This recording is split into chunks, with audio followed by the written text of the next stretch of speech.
Hey guys, welcome to the Kim Iverson Show. Thank you so much for joining us tonight. We do have a great show for you tonight. We are going to be talking about the ERS.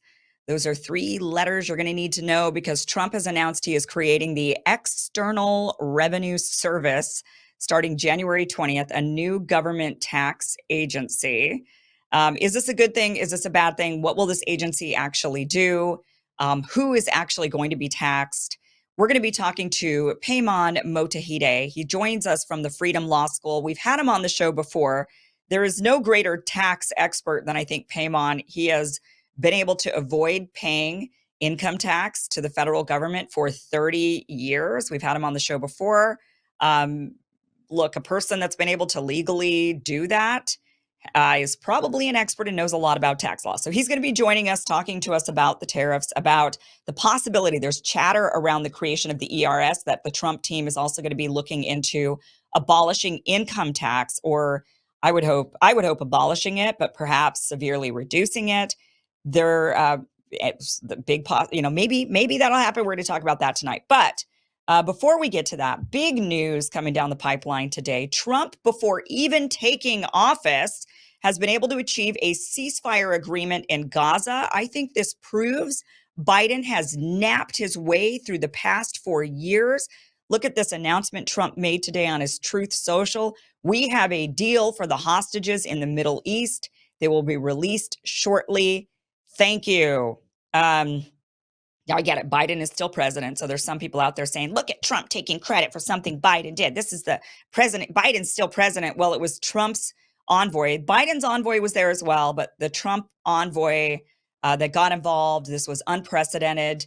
They allowed the Biden team, very graciously allowed the Trump team to go to the Middle East alongside the Biden team and be heavily involved in the negotiation process. So they really allowed the Trump side to take over and transition, which I think was actually a really smart move, a really great thing. And look at the result. The result seems to be really great. But this leaves us with a lot more questions than it does answers, like how did Trump do it? How was Biden not able to do it all of these months, 15 months, and yet Trump was able to get his guy Steve Witkoff in there. Steve Witkoff says to Netanyahu, I don't give a F about Shabbat. You're going to show up to a meeting. And Netanyahu does, and suddenly now we have a ceasefire agreement. How in the world did this happen?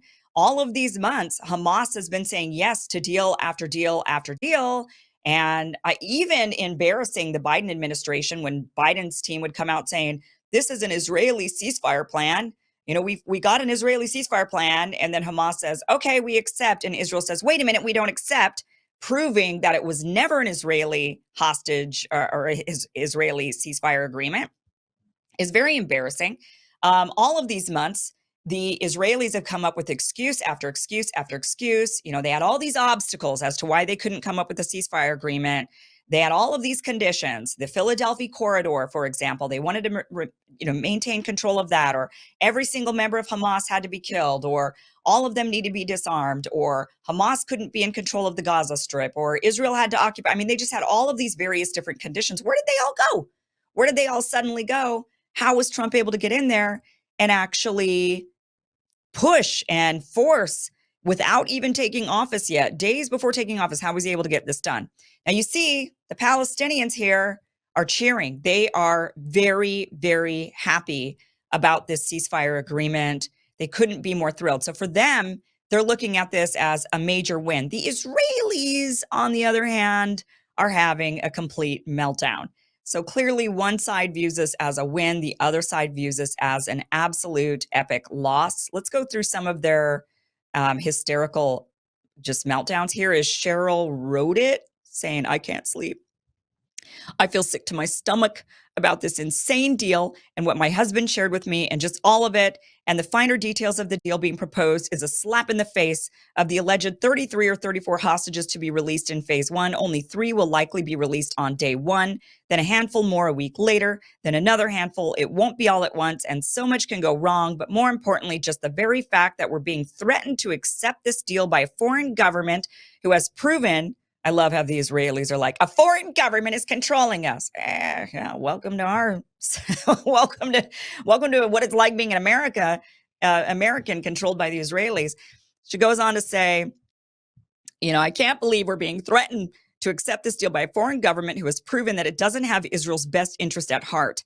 As a world, we've just given terrorists all over the world details of our weakness. Instead of mass shootings, we're going to start seeing mass kidnappings as happens in Africa. Terrorist groups learn from each attack they commit. They see what works and what doesn't, exactly like the velociraptors testing. Oh, she's talking about dinos now. Fake dinos in a fake movie. She's talking about the velociraptors in Jurassic Park, like the velociraptors testing the electric fence in Jurassic Park. And now they found our weakness and it will be exploited time and time again. I have so much more I could say, but what's the point? There's no positive outcome here. Sure, getting some hostages back will give some people comfort, but it will be short-lived and short-term, and it will only guarantee the next war and more. So the rules of the next war by which the terrorists will play. Here's Noah Berg. She's been very vocal about this. She says, Israeli sources confirm that Israel plans to release literal murderers and countless terrorists in exchange for Israeli citizens. Has Bibi gone insane? Why is he agreeing to this? Here's Elon Levy saying, Israel is being blackmailed into doing something extremely dangerous by giving the terrorists what they want, and anyone calling on Israel to take it needs to be honest about this grim fact. They have our babies. Here's Mama something. Anyway, she says, I swear to effing high heaven, if the Israeli government exchange Hamas terrorists for bodies of Jews, I'm going to resurrect Mir Khan myself and go rogue on those MFers. Eli David says, under heavy U.S. pressure, Israel is about to agree to the release of over 1,000 terrorists to free only some of the hostages. Hundreds of Israelis will be killed by these released terrorists, and many more will be abducted. This is surrender to terrorism. Okay, so they're having a meltdown. And we've been seeing, there's videos of Israelis crying. They're upset. The Palestinians are cheering. And the Israelis, on the other hand, are absolutely upset over this deal. So what is in the deal that's making them so upset? Let's go through the key details. What is Palestinians cheering, Israelis are upset. So this was negotiated by U.S., Israeli, Egyptian, and Qatari officials. Biden's top Middle East advisor, Brett McGurk, was there, as well as Trump's envoy, Steve Witkoff. They both were in Doha since last week. They've been working together, pushing for this deal. Clearly, Biden's team has been going back and forth between the Middle East and the United States for 15 months. Over and over and over again. Trump's team shows up one time and the deal gets done. So I think it's safe to say it was the Trump team and Trump, and that's what all the sources are saying inside of Israel as well. About 98 hostages are still being held in Gaza, 98 Israeli hostages. Among them are 7 American Israelis. So they hold dual citizenship, just to be clear on that. Roughly half of the hostages, including 3 Americans, are believed to still be alive, according to the Israeli intelligence. So people are wondering, how did the others die? Well, I'll give you one guess. How is everybody else dying in Gaza? The IDF killed, we know for a fact from the hostages that have been released that the IDF killed the other hostages that were there. We've seen the video of them shooting their own hostages. So they probably, they've been bombed by the IDF. The first phase of the deal calls for 33 hostages to be released, along with 1,000 Palestinian hostages held in Israel. Now, I say hostages. All the reports are going to say prisoners. That is not an accurate terminology. These are also hostages. The language matters. The language matters. Those to be released by Hamas, the Israelis are going to be released, are going to be, actually also on the Palestinian side as well, will include women, children, men over the age of 50, men under the age of 50 who are wounded or sick. And Israel believes that in that first phase, the 33 hostages, most of them are alive. During the first phase, the IDF will also gradually withdraw to a buffer zone in Gaza near the border with Israel. The IDF will leave the Netzarim corridor in the center of Gaza Strip and most of the Philadelphia corridor on the border between Gaza and Egypt.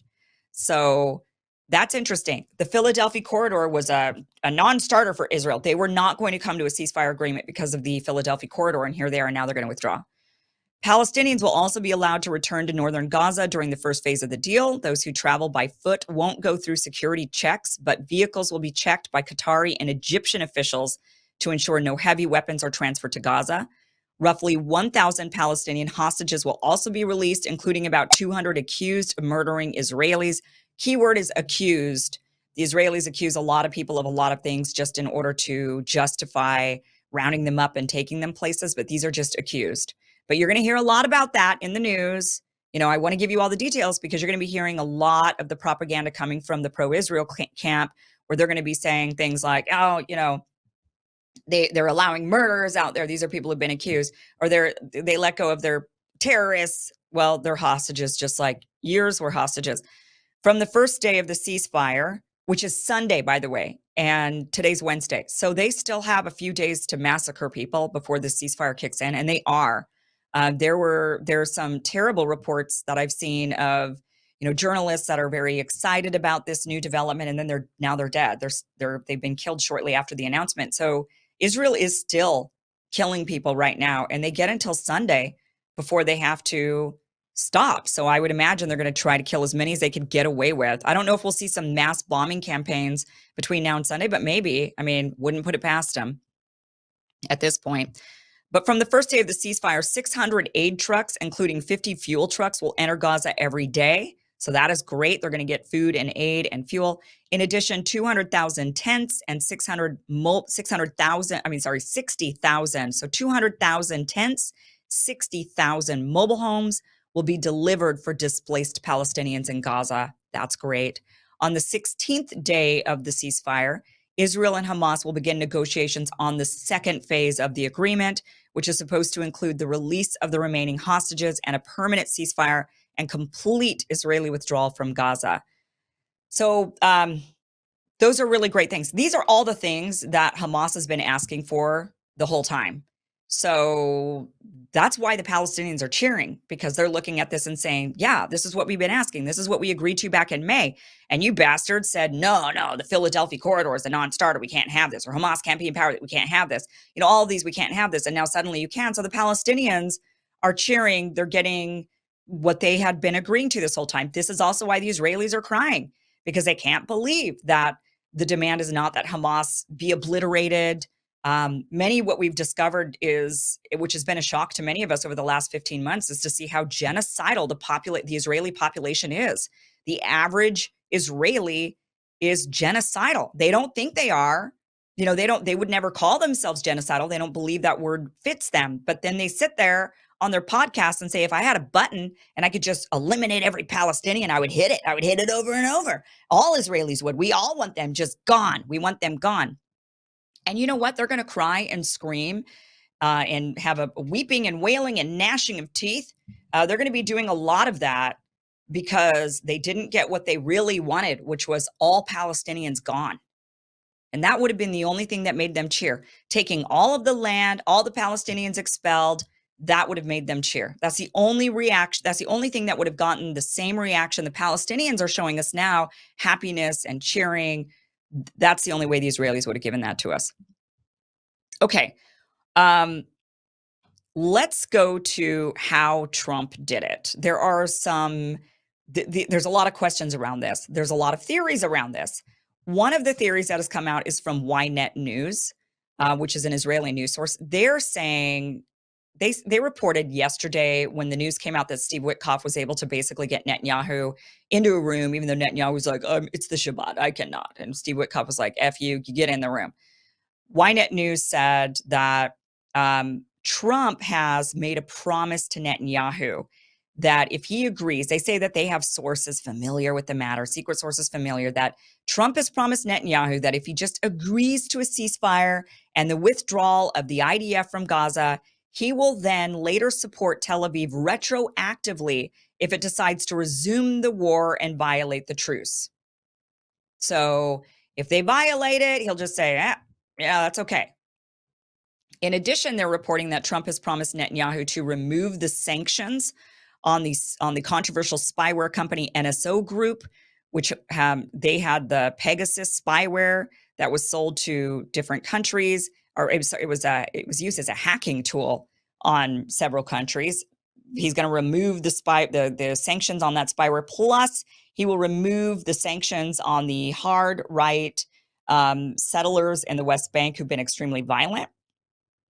And they're claiming that Trump is also going to allow the Israelis to continue with the land grab inside of the West Bank.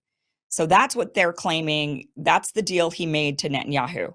I have a hard time believing that this is true. And the reason is I just don't think Trump would allow Netanyahu to, excuse my colorful French, but grab him by the balls like that. I just don't think Trump, that would show so much weakness in Trump.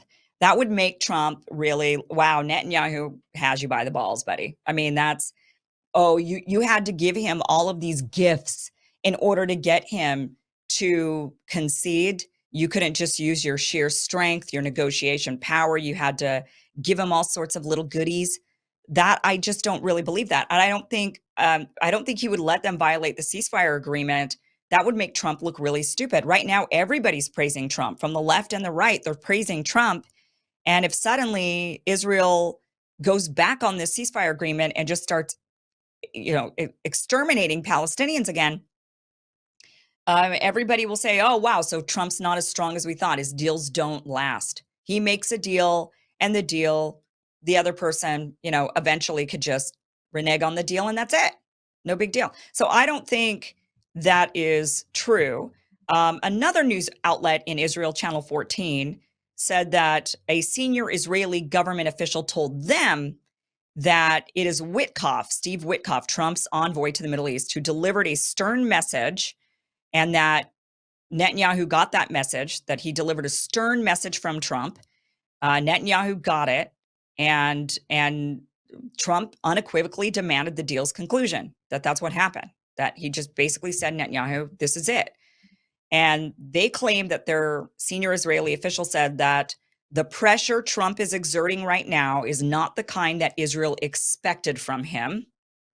And the pressure is the essence of the matter, that's what caused it. And I think there might be some truth to that. There was a lot of cheering when Trump won the presidency in Israel. They really believed that Trump, because he was saying stuff. I mean, all of us were sitting here thinking, this guy is, we were all thinking, because he kept saying things. He was hard to read, right? Because over these last few months, he was getting all of these Muslim endorsements from like the most Muslim town in America. He had all of these backers, these Muslim backers. And yet he was also saying out loud things like, everything for Israel, and Hamas better watch it or they're hell to pay. And, he's saying all of these kind of genocidal statements, but then shaking hands and getting all these endorsements from people that want that from the Muslim community. So it was just really hard to read what was really going on. And so perhaps he went to, I think the way he probably did it is he probably went to Hamas and said, we're coming up with a deal. You accept the deal or else. And that or else is, I will give Israel more weapons and I'll let them unleash on you. So that would pressure Hamas to accept the deal. But Hamas had already accepted the previous deal. So I don't think they needed that much pressure. And then I think he went to Netanyahu, and this is what Biden should have done all along. And he should have said, here's the deal we drafted, and you either accept it or I'm cutting you off. That's it. Nothing more for you. See, Trump has the ability, really, Biden had this ability the whole time, to pressure both sides and to dangle consequences in front of both sides to make them really say, okay, fine, we'll come to the table. Trump could say to both sides, look, here's what I'll do to you if you don't accept. Here's what I'll do to you if you don't accept. Now, which one of you wants to get punished today? Go ahead, either of you. But whichever one doesn't accept, then that's it. It's not going to be good. Hell's going to be paid for one of you. And I think Israel didn't want to be cut off from their hefty, wonderful allowance, and Hamas didn't want to be annihilated. And so I think they came to an agreement. But but Hamas had already been ready for this agreement all this time. So it was Israel that needed to finally be cut off. And that was something that Biden was not willing to do. Now, I don't know. There's no real report that that's what Trump said. But that's what I'm guessing was the pressure point for Israel. That would be the pressure point. What else? What else is there? Trump is in his last term now. We're seeing before he even takes the presidency, the guy is checking things off the list before he even steps foot in the White House. Okay, anything, I'm not going to get too excited because we've seen these deals fall apart. But I'm pleasantly surprised at what Trump has been able to do thus far. I mean, as far as his appointments with like RFK and Tulsi, the appointments that he's made with just all the people he's putting in there, Kash Patel, these are all appointments. It's just great to see that type of thing happening in this administration. Then he was talking all this genocidal talk, and that was really tough. He took $100 million from Miriam Adelson, and it was starting to look like he was just going to be pro-Israel, and that's it. And Israel bought an American president again.